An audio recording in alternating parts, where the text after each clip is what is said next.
Greetings, everyone. This is Rock and Roll Spot Connection with the Weekly Comic Roundup. We're about the midway point, having already covered this week's X-Men, Spider-Man, as well as Star Wars comics. So let's get started, though, with Captain Marvel number 49. Next to last issue in Kelly Thompson's run on Captain Marvel. Where we left off, Captain Marvel and a team of allies had gone into space initially to save Rogue, and then which they succeeded in doing, and then to save Binary, which they sadly failed in doing, from the Brood. And so Carol has gone to an almost energy form.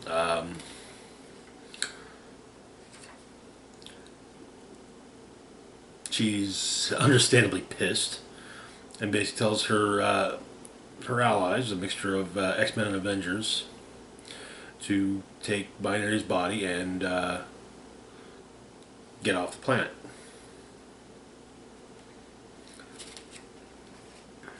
She explains further to the Brood Empress that she discovered the bomb that they had basically implanted inside her, which is keyed to Kree DNA to basically wipe out the Kree race. Adding that she changed it. It's no longer keyed to Kree DNA, but rather Brood DNA. And she lets it loose. However, small thing, she forgot that everyone had a broodling inside them. However, she's able to give it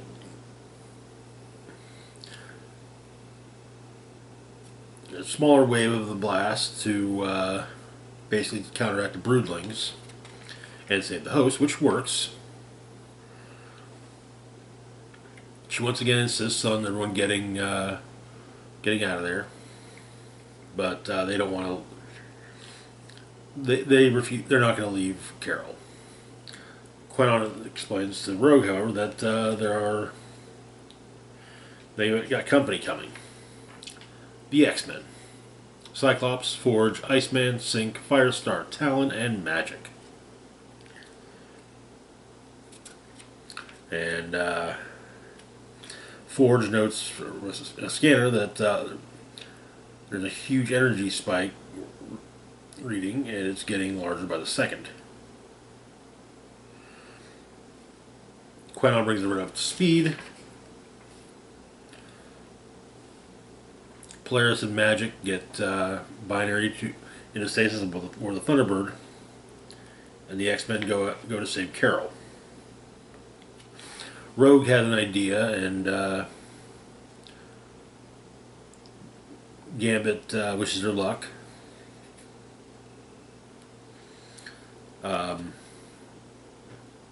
Jess, Spider-Woman, and Hazmat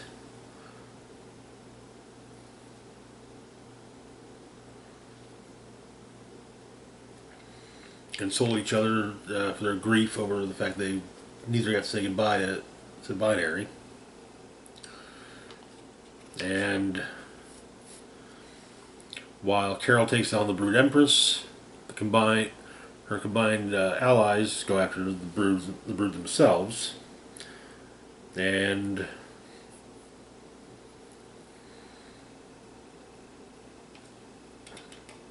Rogue explains her plan. Borrow a bit of Wolverine's healing factor, and try to help Carol shoulder the burden of the energy she's wielding. They pull it off, the Brood Empress is destroyed, and we learn that not only did Rogue absorb Carol's energy, but also some of her grief.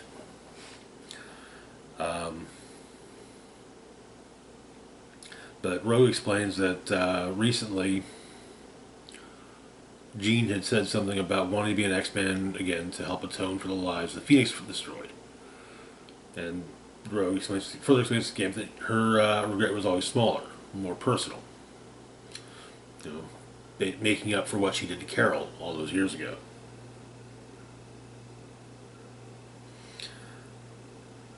Meanwhile, on a planet that Carol has dubbed Planet Marvel, Binary is buried.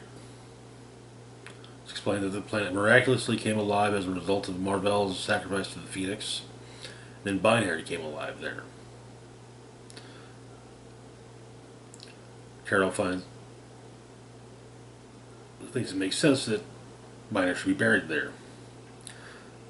But she does hope that the planet might have a third miracle up its sleeve. And that is where the issue ends. Good issue. I'm not looking forward to this arc ending, or this run ending. It's been a great run. Been some maybe some slow points here and there, but otherwise, an overall truly solid run. And like I said, I wish it was continuing past issue 50, but oh well. Moving on to our next book, we've got Invincible Iron Man number 6. Where we left off, Tony Stark, having lost his company to the anti-mutant and genetically altered businessman Fei Long, learned that Fei Long had been little by little buying up stock in the company, and had already made plans to utilize Iron Man's tech for a new generation of Sentinels, some of which he'd already produced. He learned what he could about Fei Long, courtesy of Sunfire and Sunfire's recent run with him in X-Men Red, or maybe it may actually have been Sword. So most of the issue is a flashback. During the days of the West Coast Avengers,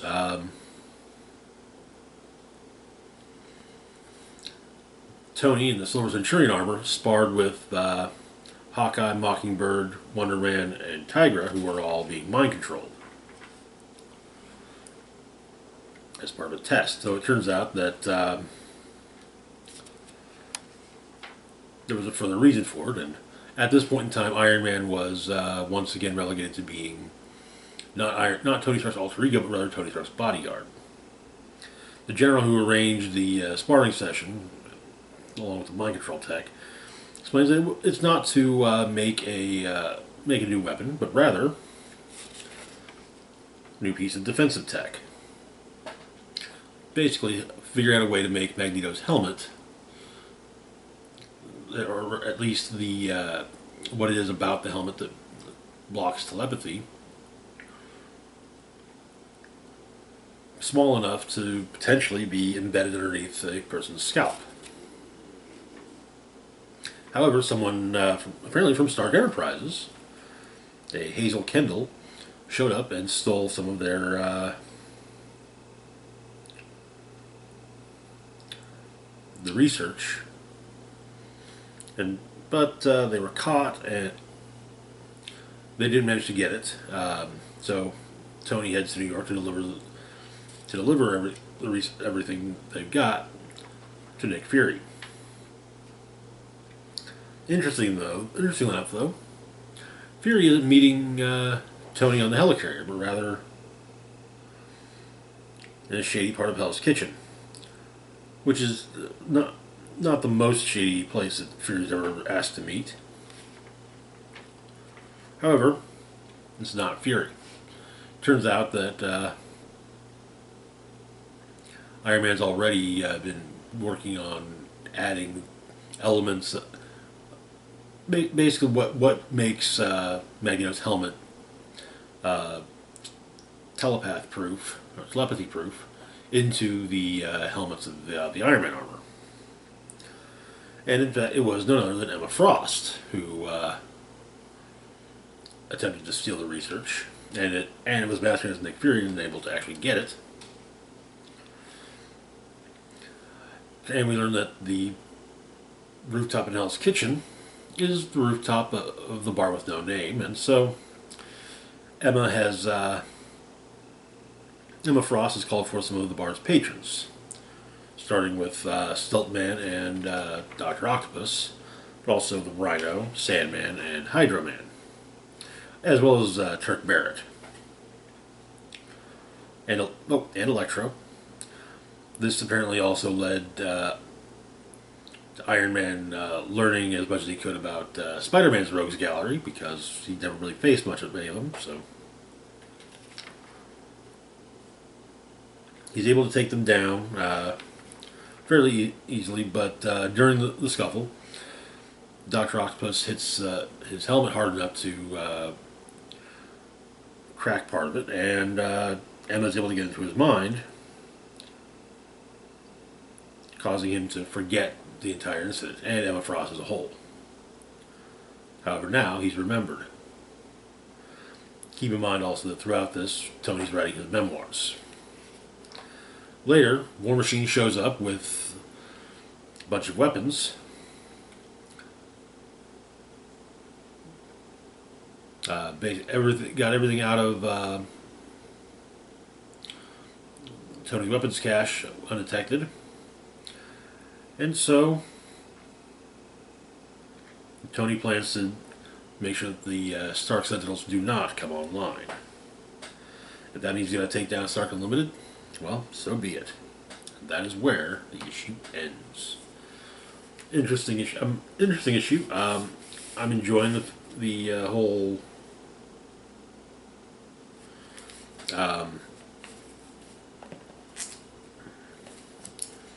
concept of Tony basically moving Iron Man closer to the X-Men. It's not uncommon for members of the Avengers to be allied rather closely with the X-Men. After all, in the Captain Marvel issue we just finished, a good chunk of her team to go against the Brood was made up of X-Men. But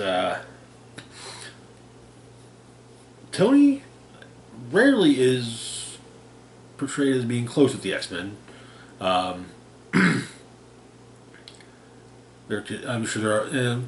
I would say probably for good reason. I would say he doesn't entirely mesh well, especially in recent years with them, with Magneto having made a face turn.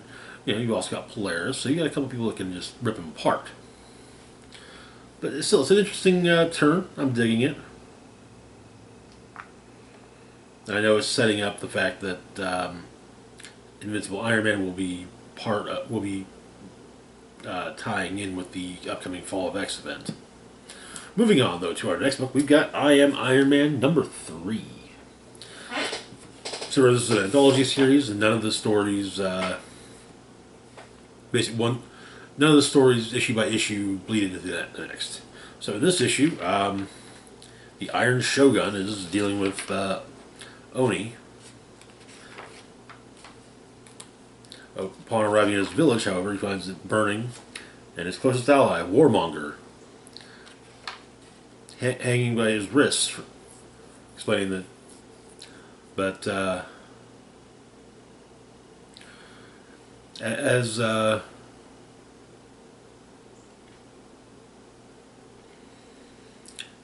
Warmonger explains, though, he goes off script. Tony tells him to stay on script. We have a flashback of a young boy playing with his mother as the Iron Shogun.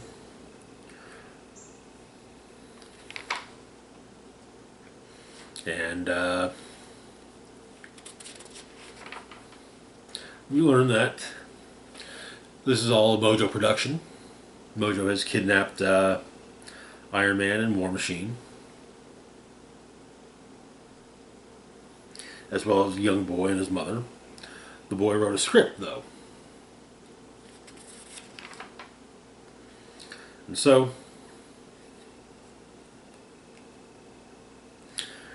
though it does appear that Iron Man's already got snagged talent from Mojo, which does not sit well with Mojo after all. No one poaches talent from Mojo. It also turns out that War Machine had his own armor on underneath the Warmonger armor. But Tony's able to rescue the boy's mom, get her to safety,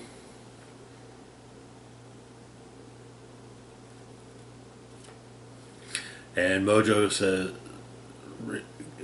told us the box office numbers are through the roof. Everyone loves Iron Man. So he says we have to do it again. Maybe one more time. No, two more times with Iron Man. We'll keep adding more and more heroes from Earth, and maybe some not from Earth. We'll make a lot of money. Gee, why did that sound so familiar? It's almost like it's something. It's almost like the writer might be poking fun at. Nah, that couldn't be it. Nah. I'm crazy. Crazy thoughts. Crazy thoughts. But the presumably not organized assistant to Mojo asks, won't the audience eventually get tired of the content if they overdo it? Though Mojo does say that the audience will never get tired of stories about heroes. And the issue ends with Iron Man visiting his mother's grave to wish her Happy Mother's Day.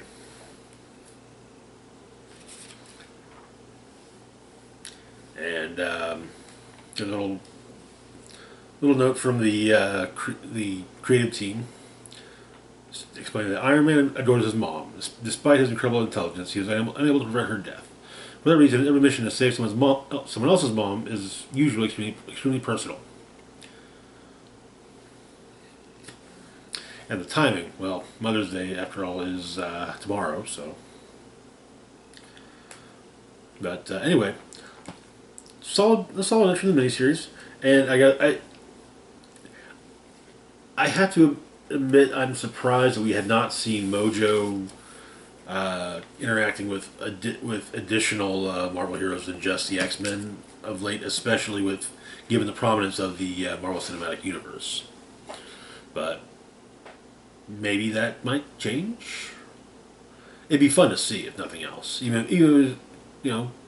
maybe this issue would be like a test to see, okay, how well received does this get? Will this be? So, fingers crossed. Mojo's a fun villain, just because of his the very clear analogs of him. So yeah. Moving on though to our last book for the moment, we've got Daredevil number 11. Where we left off, the Fist has fallen. While the Fist Island is attacked by Avengers, the Strong Winds unleash I'm hesitant to call it a bioweapon, but kind of is, which basically causes all of the criminals that Daredevil has recruited into the Fist to basically go feral. Also, Elektra performed a ritual from the Book of the Fist, which also returned to the land of the dead all those resurrected by the Hand, including Stick and Foggy Nelson. The Avengers have taken Elektra into custody, as well as the other escaped criminals, though Matt managed to escape them. So, 3 weeks out. It's been 3 weeks.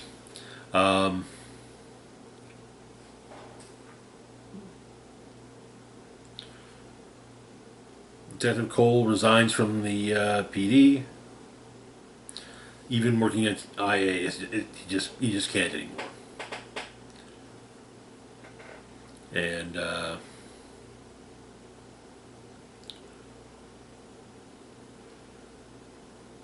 his pension will be severely diminished.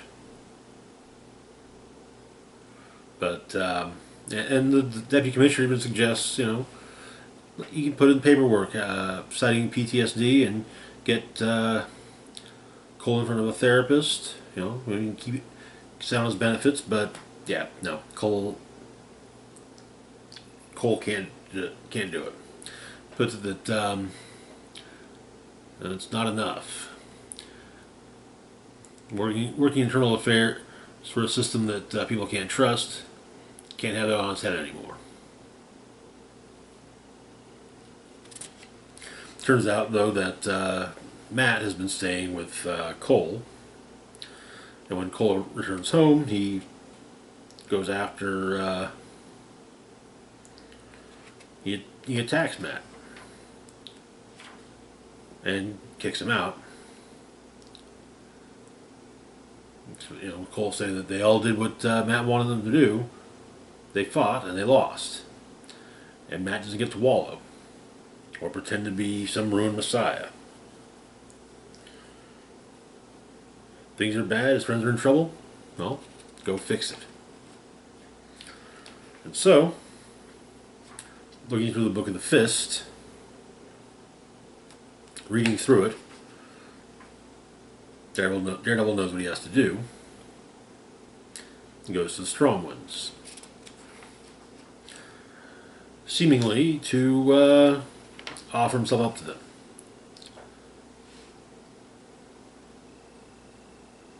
Just to get Elektra out of jail. They agree. The show is how serious he is. He cuts out his eyes, which have been changed by reading from the Book of the Fist. He also asks that all the other criminals that were brought in by the Avengers in the raid on the island are also released. But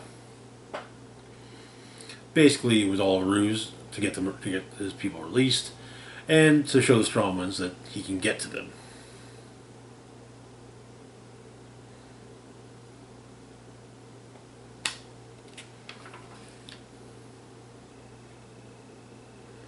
But the Book of the Fist is gone.